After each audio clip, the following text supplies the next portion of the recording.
Então, o Andrei Rublev é sobre, né, um pintor de ícones religiosos chamado Andrei Rublev e mostra a relação do Rublev com a sua arte, com a sua fé na Rússia medieval, em um período aí bem conturbado e violento no século XV, já que a Rússia, naquela época, ainda não era um estado unificado, era formada por principados, né, que estavam em constante ameaça dos tártaros, e até entravam em conflitos entre si em alguns momentos, e o longa mostra como esse contexto histórico influencia a trajetória do Rublev e influencia até a relação dele com a sua própria fé. É um filme sobre essa figura, sobre o Rublev, mas também é uma espécie de épico histórico dessa fase específica da Rússia, né? A questão do Tarkovsky não era fazer um simples trabalho autobiográfico, até porque as informações históricas do Rublev são bem imprecisas. A ideia dele era mostrar essas provações que ele passou e, principalmente, mostrar como essa época trágica deu origem à trindade do Rublev, ao ícone Trindade, que é esse ícone aqui. No seu livro, o Tarkovsky diz que todo filme, toda a estrutura do filme segue uma lógica poética sobre a necessidade que levou o Rublev a pintar esse ícone aqui, que mostra a Santíssima Trindade, Pai, Filho e Espírito Santo, na forma de três anjos que visitaram Abraão no Carvalho de Mambré, conforme relatado em Gênesis. É um ícone que representa o próprio Deus, né? Como trindade, é uma teofania, né? É uma manifestação temporária e visível de Deus, e é um ícone cheio de simbolismo, né? Cada anjo ali tem um símbolo atrás, eles estão, né, ao redor da taça, da Eucaristia. Esse ícone é considerado aí um dos ápices da iconografia ortodoxa, e o Tarkovsky diz que a premissa do roteiro é relatar todo o conflito interior do Andrei Rublev, toda a sua relação conturbada com a fé e com a sua própria realidade, que teriam o levado a pintar esse ícone. Quando o longa ficou pronto, ele foi censurado pelo Comitê Soviético, ele foi acusado de ser uma falácia ideológica, de ser anti-histórico, já que no filme não existe nenhum tipo de heroísmo, e coloca a Rússia até como um lugar, né, bem fragilizado e bem violento, né, um retrato assim um pouco polêmico da Rússia medieval. Na época, a União Soviética dificultou a exibição do filme em Cannes, não deixou ele passar em Cannes, né, quando foi lançado, deixou só depois, e na própria União Soviética ele foi lançado só em 71, né, anos depois de ter ficado pronto. E assim, eu acho que em termos de uma definição da visão artística do Tarkovsky e até das suas ideias formais, das ideias realistas que ele defende, esse filme é o mais, entre aspas, importante da filmografia, porque é o que representa melhor uma síntese das ideias teóricas dele. Não acho que é o seu melhor filme, mas é o mais fiel a preceitos estéticos que ele defende no seu livro e até a preceitos do seu próprio pensamento artístico, pelo menos aí na minha perspectiva, na minha leitura. Primeiro porque o filme, né, é sobre já, né, esse ato artístico como ato sagrado, ele é uma síntese do que o Tarkovsky pensava sobre isso. Como a gente viu, né, ele defende essa questão da arte não ser uma expressão individualista, mas, né, a encarnação de verdades espirituais. e que é uma ideia que remete à própria função de um ícone religioso, né? Porque um ícone religioso, ele não é meramente uma alegoria para o divino, ele é uma janela para o divino, né? O artista, nesse ponto, é uma espécie, né, de ser com que tem esse dom, né, de criar essa janela. E para o Tarkovsky, a arte também não deveria ser mera metáfora ou símbolo, mas, de fato, né, um acesso direto para algo para algo espiritual, como nós vimos na aula passada. E mesmo o conflito que o Rublev vive de querer revelar o divino na sua arte, mas em um mundo que vai negar isso, é um pouco o conflito, né, que o Tarkovsky viveu, especialmente no contexto histórico moderno em que ele trabalhou. Então, esse aí é um dos motivos que eu acho que o Rublev é uma síntese da visão dele. E o outro motivo, que seria o motivo principal e mais relevante, é porque, em termos formais, em termos estéticos, é um trabalho bastante fiel, talvez o mais fiel a essa abordagem naturalista que o Tarkovsky defende da arte. Não que ele defenda isso, né? Ele tem até problemas com o termo naturalista, mas é bastante fiel aí a essa apreensão mais direta do mundo que o Tarkovsky defende no seu livro. O efeito poético desse filme nasce mais da observação singular do que ocorre em cena, do que de qualquer imposição lírica. Claro que é uma observação poética, mas, mais do que nos outros filmes, ele rejeita símbolos fáceis, ele rejeita metáforas, ele rejeita figuras poéticas impositivas. Não é um filme que ele vai usar recursos mais livres, como sonhos, ou imagens poéticas isoladas, ou inserções muito impositivas. Ele vai registrar a realidade que o Rublev vive, e vai tirar a força do filme disso. Ele tem, sim, algumas inserções, como quando mostra, por exemplo, aquela encenação da Paixão de Cristo, que eu até vou mostrar aqui daqui a pouco. Ele vai estilizar ali um pouco, alguns closes da terra, quando mostra ali o chão, mas assim, é tudo bem cauteloso, e até o fato de ser em preto e branco vai dialogar com isso, porque no livro o Tarkovsky fala que o preto e branco é a representação que mais se aproxima da verdade psicológica e naturalista da arte, porque, segundo ele, na realidade, assim, na realidade nossa, no nosso dia a dia, nós não percebemos a cor. A cor não é, digamos, um destaque na nossa experiência cotidiana. Ele diz que a percepção da cor é um fenômeno fisiológico e psicológico ao qual, via de regra, ninguém dedica atenção especial no seu dia a dia, no seu cotidiano. Então, se você quer fazer um plano com fidelidade à vida, com fidelidade ao real, segundo ele, você deve neutralizar a cor. Então, tanto por essa abordagem mais direta com a câmera, sem grandes imposições poéticas, e até pelo uso do preto e branco, levando em conta o que ele escreve no Esculpir o Tempo, e parece que esse filme é, entre aspas, o mais fiel aos seus ideais estéticos. Os outros também serão, mas aqui ele segue tais preceitos de forma mais dogmática mesmo, mais rígida até. Assim, sobre a coisa da cor, eu não concordo totalmente com ele, mas assim, dentro do que ele pensa, né, eu vejo lógica no que ele fala. Em relação aos temas do filme, eu identifico aí dois temas principais no Andrei Rublev.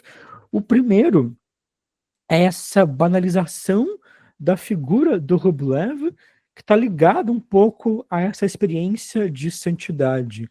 Esse esse olhar singular e realista do filme, esse olhar que testemunha, né, barbaridades na Rússia medieval, ameaçada pelos tártaros, é, de alguma forma, né, o olhar humano do Rublev, que descobre o mundo e é afetado por ele, né?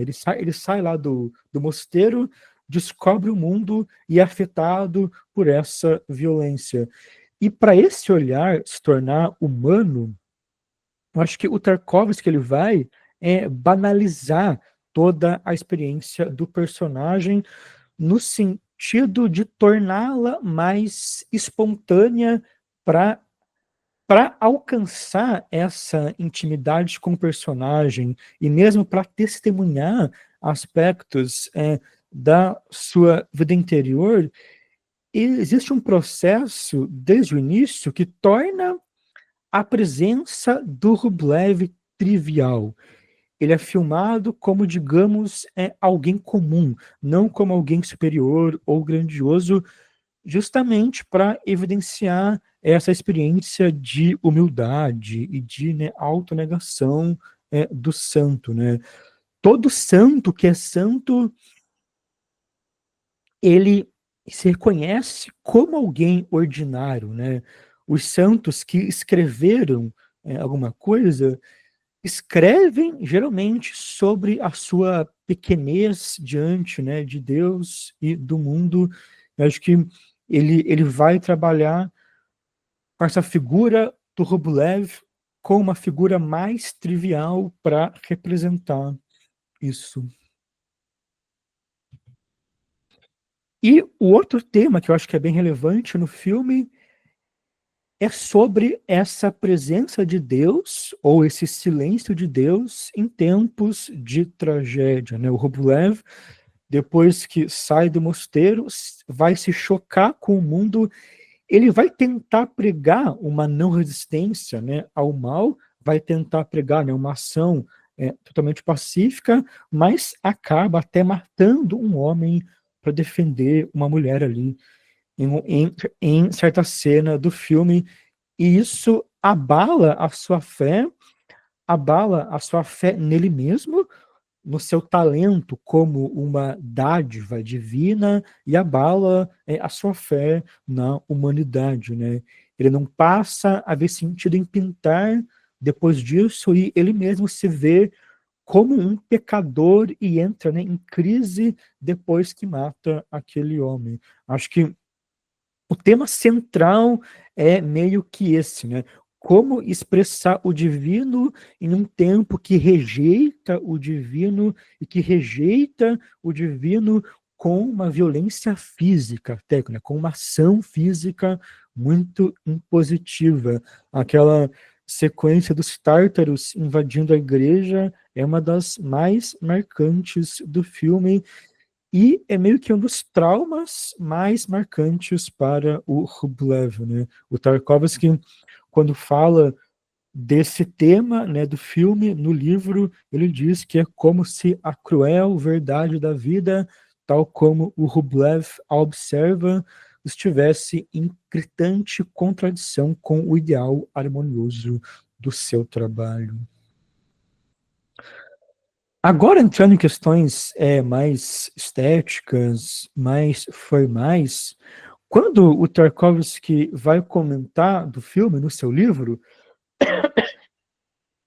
uma coisa que ele deixa bem clara é que ele diz que as pessoas e os artefatos em cena não poderiam ser vistos como origem de futuros monumentos, mas como algo que estivesse vivo, respirando e que fosse até mesmo corriqueiro, né? O Tarkovsky não queria que os trajes, os ambientes, o modo de falar das pessoas passasse uma sensação de relíquia, de algo histórico muito distante, né? Ele buscava essa abordagem direta, então toda a caracterização do filme, o trabalho com arte, com figurino, com cenografia, nunca é muito vistoso, nunca é muito grandioso, Não é como, por exemplo, aquelas produções de Hollywood que querem muito ganhar ali o Oscar de production design e fazem uma caracterização que se auto-evidencia, que é muito vistosa, que é muito presente na tela. Aqui, tudo isso, né, está integrado a uma dramaturgia realista da cena, né, do figurino, a construção dos cenários, tudo é muito natural ao que está sendo encenado, e o próprio uso do PB, do preto e branco, acho que vai ajudar nisso, porque já que não tem cor, você deixa, né, toda a caracterização bem, não tão explícita e deixa ela mais agregada, deixa ela mais, né, uniforme de um modo geral. E até o fato dos cenários, né, serem assim, meio vazios também, e rústicos, né, de verdade, acho que vai também dialogar com essa ideia do Tarkovsky. E o trabalho com a câmera aqui, os movimentos de câmera, os planos sequências, eles são bem menos, eu diria, vaidosos do que nos outros filmes. Existem planos, sequências complexos, mas você não percebe tanto assim essa complexidade e geralmente são movimentos que integram muito bem a naturalidade das ações. Nos outros filmes,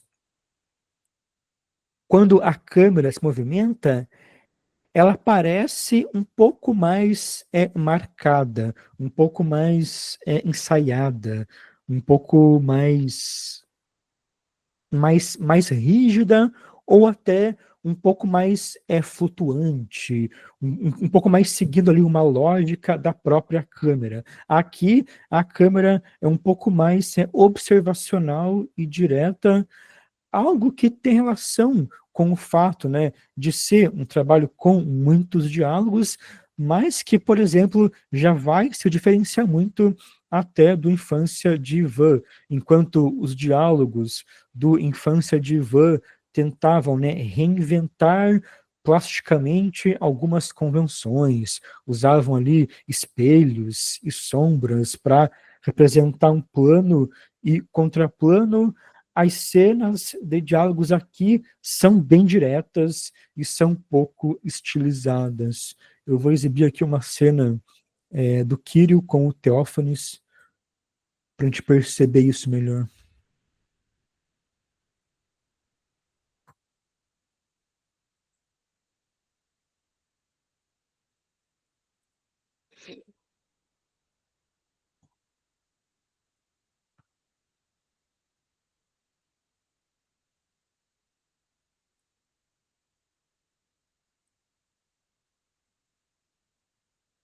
Aparecendo aí, né?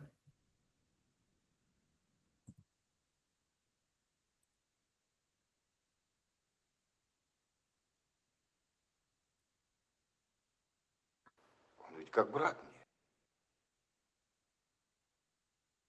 Хвалит его. Это верно. Так ведь он и краски ложит тоненько, нежно, умело кладет. А вот только нет во всем этом у него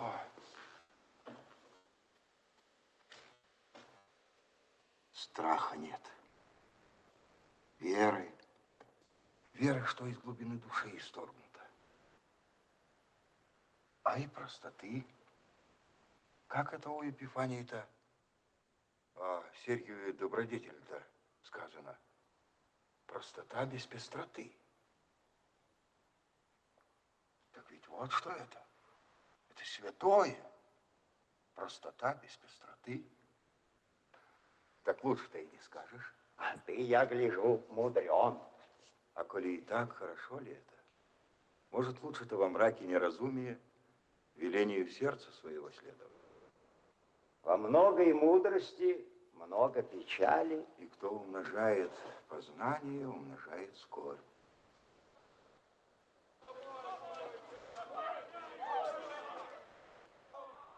Прошка! Где липа? Кому уши драть? Аль провалились все. Говорят, ты пишешь быстро. Быстро. А что, не могу иначе, надоедает. Один раз целую неделю чухался, бросил. Выбросил. Ну зачем выбрасывать? Квашеную капусту придавливал. И, к слову, все надоело. Во! Учеников, помощников пруд пруди, а ни одного толкового грамоты путем разобрать не могут.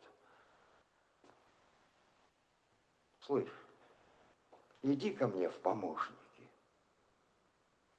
Не шути ты со мной, не смейся. Не смеюсь я вовсе. Мне в Москве по весне церковь Святого Благовещения расписывать надо идти, а не с кем. Там уже леса строят в Москве-то, понял? Да ведь понял-то понял, да только не справится. Да я тебе все расскажу, объясню. Ты по сырому левкасу делал когда? Ну, вот, с такой головой-то тут вон какие дурни то по стенке водят. Так ведь сказал мне, ты будет об этом. Ну, как знаешь. Не припомню такого. Смотри, не пожалей потом. Я злопамятный. Пожалею, не пожалею, а тебе грех. Пришел к тебе нищий монах, безвестный. Понравилось тебе, что с ним можно про книжки толковать. Вот ты и решил, не глядя, благодетельствовать. А я вот уже 3-й год книжек-то не касаюсь, да и не хочу более касаться. Это что ж? Да уж так, другая у меня дорога.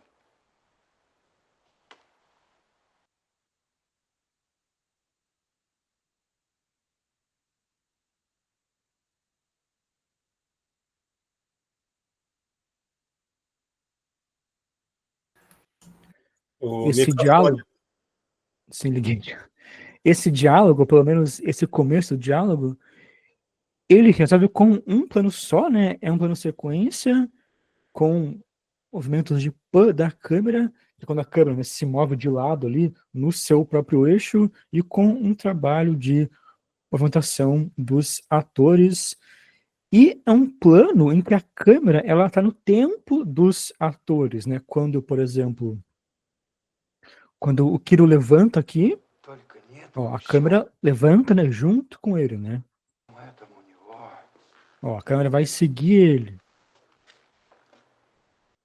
A câmera, ela, diferente do espelho, por exemplo, que a câmera tem um tempo dela em que ela vai, a pessoa vai sair, ela vai ficar ali, ou vai para outro lado. Aqui a câmera tem um tempo que é mais o tempo da cena, que é esse tempo aí mais de uma observação direta da ação. Quando eu for mostrar alguns pedaços do espelho, eu vou mostrar isso e fazer essa comparação. E também é totalmente diferente dos planos estilizados do Infância de Ivan, né? A abordagem muito mais direta, né? Acho que eu mostrei só uma foto daquele plano do Ivan no bunker com o oficial, em que o Tarkovsky faz, né, o contraplano e o plano por um espelho e por um close do Ivan, assim, com uma sombra mais estilizada, né? É totalmente o oposto disso, né? E esse plano, essa cena, essa mise-en-scène toda, ela lembra muito mais, por exemplo, uma cena de um diretor clássico como o William Wyler. O William Wyler, ele tinha essa decupagem que integrava toda a cena com poucos movimentos, mas que ainda assim não era apenas uma observação indireta, né? Ela vai ter ali algumas sutilezas, vai deixar, às vezes, só um deles no plano sozinho, né? Ela vai ser, claro, ativa no sentido de propor uma certa atmosfera específica, mas em termos aí mais estilísticos, ela é mais direta e não tão estilizada quanto a câmera dos outros filmes do Tarkovsky. E mesmo em outras cenas desse filme, quando a câmera tem movimentos mais ativos e livres, eles estão sempre seguindo alguma ação específica e o movimento nunca é tão autoevidente assim. Vou mostrar aqui uma outra cena em que dá para ver isso.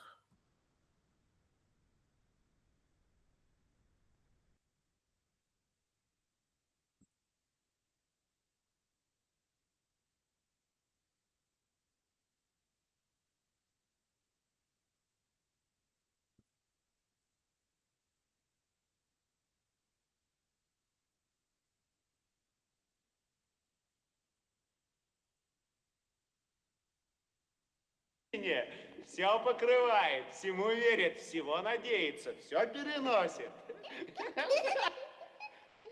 Любовь никогда не перестанет. Хотя пророчества прекратятся, и языки умолкнут, и знания упразднятся. Ибо мы отчасти знаем. Ну, княжна, хорошо ли грешно молоком плескать? Баловство какое! Ну что? Почему грешно? А потому! Ну что? Ну вытри меня. Вытри. Сейчас высохнет. Ну ладно. Пойдем гулять-то на речку. Пойдем со мной гулять, а? Ну пойдем, моя хорошая. Отпусти, ну говорят. Отпусти, Степан, а то на конюшке отправлю. А тебе как? Нравится? А по мне лучше и не надо. Легко, красиво.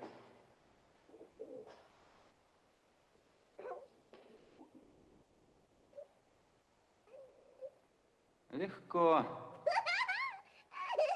Неси, неси ее отсель. А то разбаловали мамки-то. А я говорю, не робей. Все равно тебе лучше нас хором никто не поставит. А разве так распишут? А резьба? Да ведь это только Митяй так и может. Прям без разметки так и режет. Словно птица поет. Глянь. Может, конечно, и как птица, а? Нет, что, я и на соломе пересплю.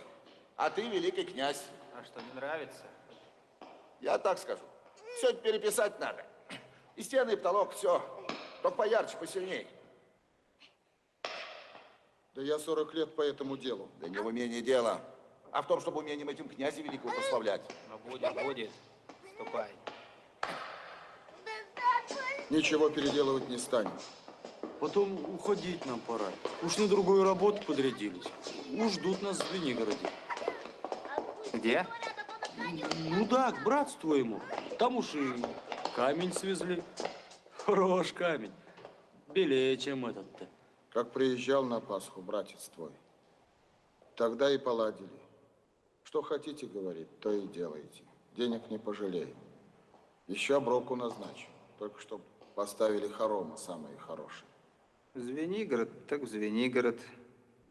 Степан!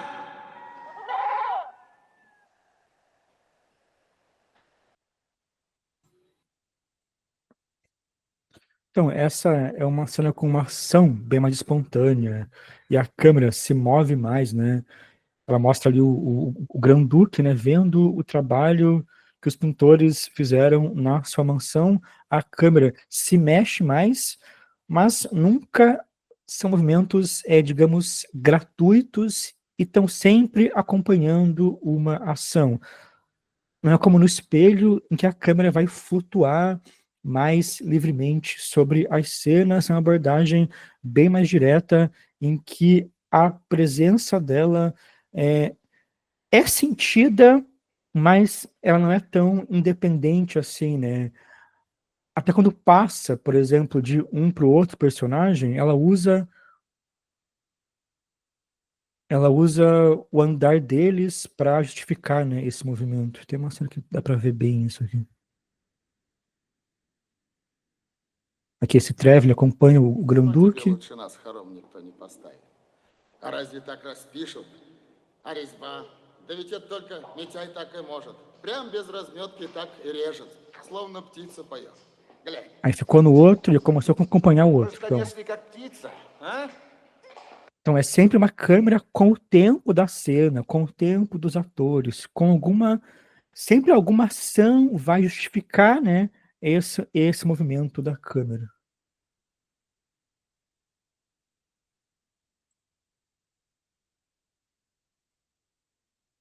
Vou voltar aqui para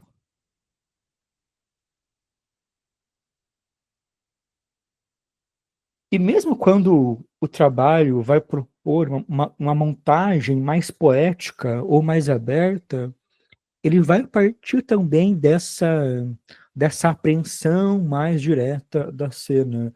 Tem uma cena em que o Andrei Rublev e o Teófanes discutem sobre a religião, e o Andrei tem uma visão mais positiva e esperançosa sobre isso do que o Teófanes, e quando o Andrei reconta aspectos da morte de Cristo, o longa mostra uma encenação da crucificação com a voz do Andrei Rublev ao fundo.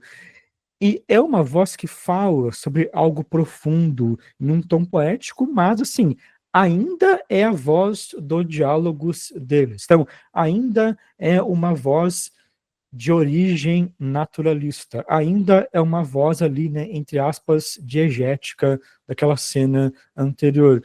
É uma cena que pode remeter, por exemplo, aquelas montagens mais poéticas do espelho, mas enquanto no espelho o Tarkovsky usa os poemas do pai dele, com a voz do pai dele, que vem do nada, aquilo é muito mais uma imposição poética do que um uso tão naturalista ou tão realista como é o caso desse filme, né? Aqui, essa voz off poética é usar essa voz diegética de um diálogo é usada como a voz off poética de uma certa montagem de imagens que até são poéticas, mas que tem esse fundo aí realista.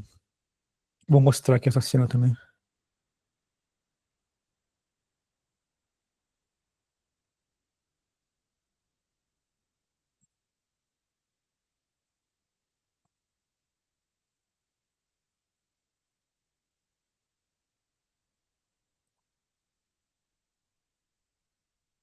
И кружится. Если бы Иисус снова на землю пришел, его бы снова распяли. Да уж, конечно, если только одно зло помнить, то перед Богом и счастлив никогда не будешь. Что? Да, может, некоторые вещи и нужно забывать, не все только. Не знаю я, как сказать, не умею. Не умеешь, так молчи, меня хоть слушай. Ну что смотришь? Так что, ты думаешь, что добро только в одиночку творить-то можно? Добро, добро. Да ты Новый Завет-то вспомни. Иисус тоже во храмах людей собирал, учил их. А потом они для чего собрались? Чтоб его же и казнить. Распни, кричали, распни, лисе этой. А ученики? Иуда продал, Петр отрекся. Все разбежались, и это еще лучше. Да раскаялись же они. Так это же потом. Понимаешь ли ты? Потом, когда поздно было.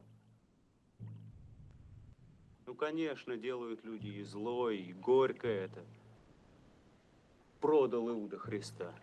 А вспомни, кто купил его? Народ. Опять же, фарисеи да книжники. Свидетеля так и не нашли, как ни старались. Кто же его невинного оклевещет? А фарисеи эти на обман мастера. Грамотные, хитроумные. Они и грамоте-то учились, чтоб с власти прийти темнотой его воспользовавшись. Людям просто напоминать надо почаще, что люди они, что русские, одна кровь, одна земля. Зло везде есть. Всегда найдутся охотники продать тебя за 30 серебряников. А на мужика все новые беды сыпятся. То татары по 3 раза за осень, то голод, то мор. А он все работает, работает, работает, работает, несет свой крест смиренно, не отчаивается, а молчит и терпит. Только Бога молит, чтоб сил хватило. Да разве не простит таким Всевышний темноты их? Сам ведь знаешь, не получается что-нибудь, или устал, намучился. И вдруг с чьим-то взглядом в толпе встретишься с человеческим. И словно причастился. И все легче сразу. Разве не так?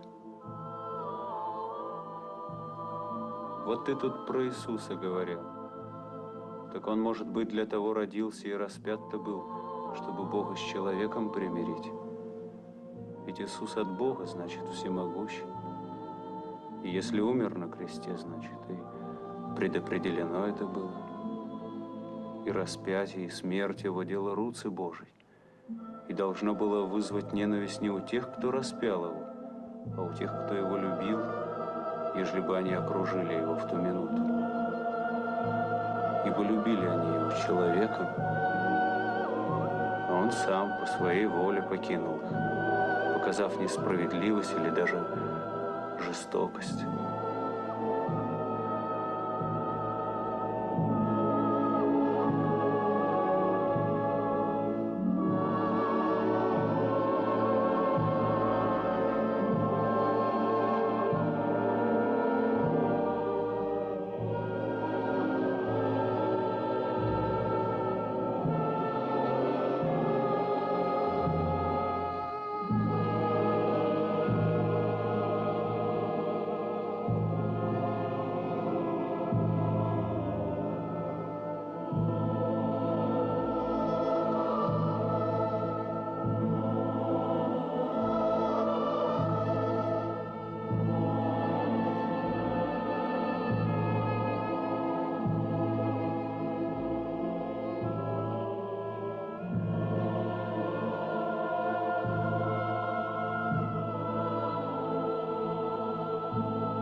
Ты poнимаешь, что говоришь? Упекут тебя, братец, на sevер, иконки. Então, esse é um dos poucos momentos do filme em que existe uma, né, entre aspas, imposição poética com inserção da Paixão de Cristo, com a voz off, com essa música, mas a voz off é uma voz do diálogo, tem uma fonte ali diegética na realidade da obra, e a própria encenação da Paixão, né, ela é bastante realista, até um pouco moderna e nada estilizada, né. Existe a inserção, mas nós nunca saímos do diálogo, né. A gente vê aqui no fundo, a gente vê aqui no fundo, né, o assistente do Rublev limpando, né, os pincéis, ele tem essa fala dele inteira ali naquela realidade, a gente vê a inserção, daí a gente volta para ele limpando os pincéis. Então a gente nunca saiu daquela cena, a gente nunca saiu, digamos, daquela realidade, né, pelo menos não através aí desse áudio.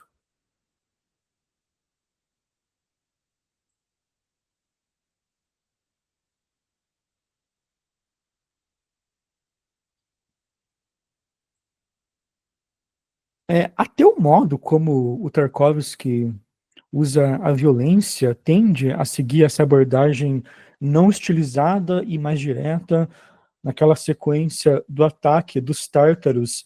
Até existem algumas cenas mais gráficas, mas o filme nunca vai estilizar aquela violência. Ele mantém um tom brutal da cena, é uma cena forte, mas ele passa mais a ideia de uma paisagem, né, com violência e destruição, e não se foca tanto nos atos violentos de modo muito apelativo. Toda essa sequência consegue ser, né, realista, mas sem ser apelativa. Em relação aí a um possível efeito mais catártico da obra, acho que a cena final, com o sino tocando e com, né, o encontro do Rublev com o filho do fundidor de sinos, é uma das mais fortes, especialmente porque representa aí um possível renascimento espiritual do Rublev. É uma cena que talvez até verbaliza isso de algum modo, mas o impacto emocional e sensorial que ela traz vai dialogar com aquela questão do Tarkovsky de transmitir verdades espirituais através de uma catarse, através de uma experiência direta dos sentidos do espectador com as escolhas de linguagem do filme, as escolhas de linguagem do artista. Também vou exibir essa cena para acabar aqui com o Rublev.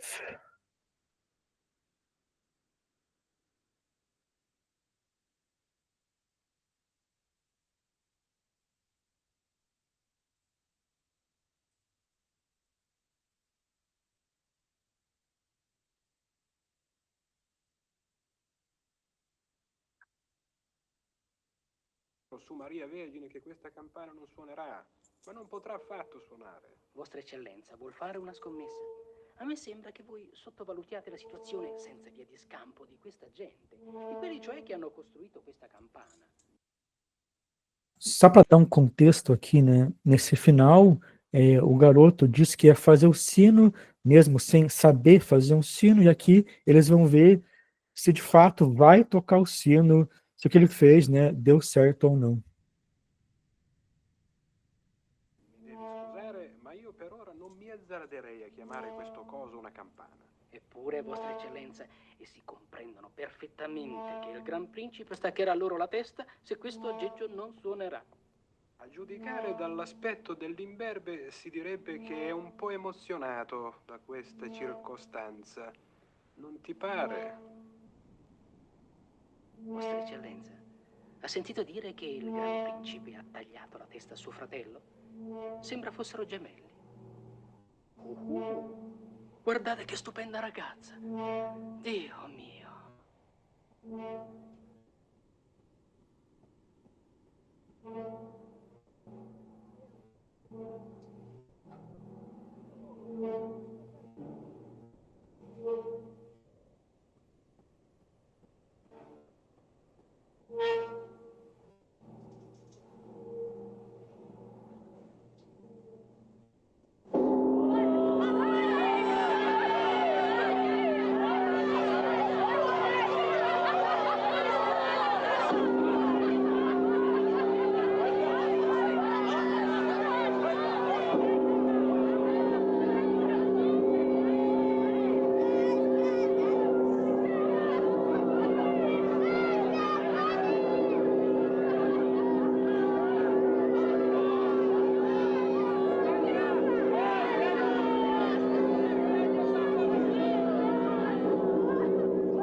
тебе, старый, так и не передал секрета.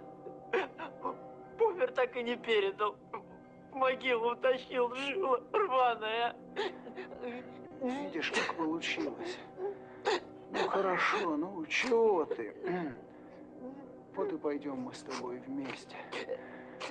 Ты колокола лить, я иконы писать. Пойдем в Троицу. Пойдем вместе. Какой праздник для людей. Какую радость сотворила, а еще плачет. Ну все. Все. Будет. Будет. Ну чего ты?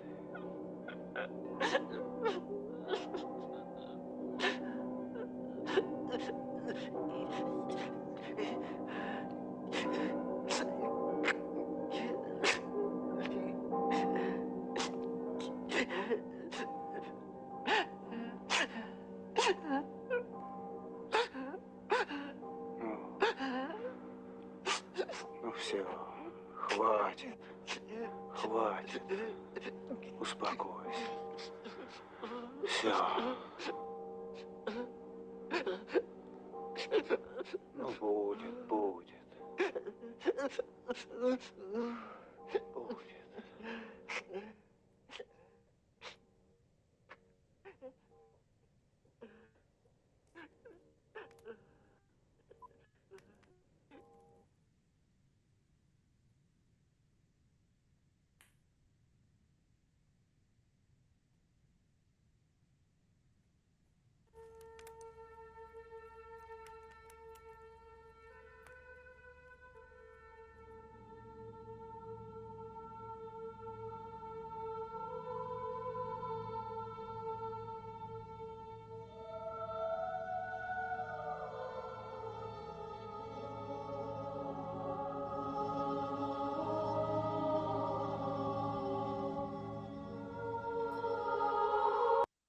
E nesse final que ele começa a mostrar, né, alguns ícones atribuídos ao Rublev.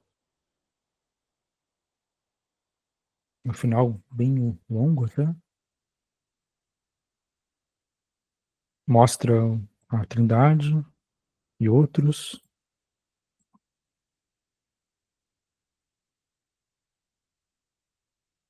Esse aqui é a Trindade, que seria o mais importante, né, teoricamente.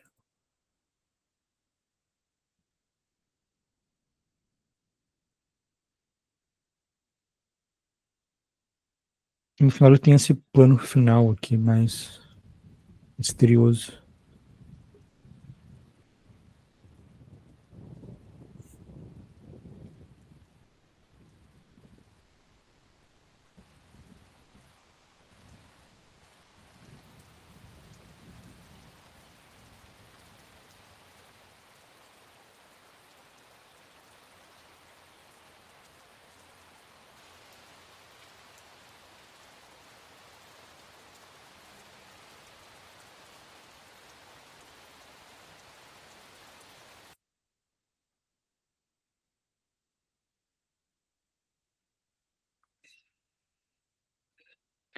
Então, na cena, eles estão esperando o sino tocar para ver se de fato a fundição deu certo.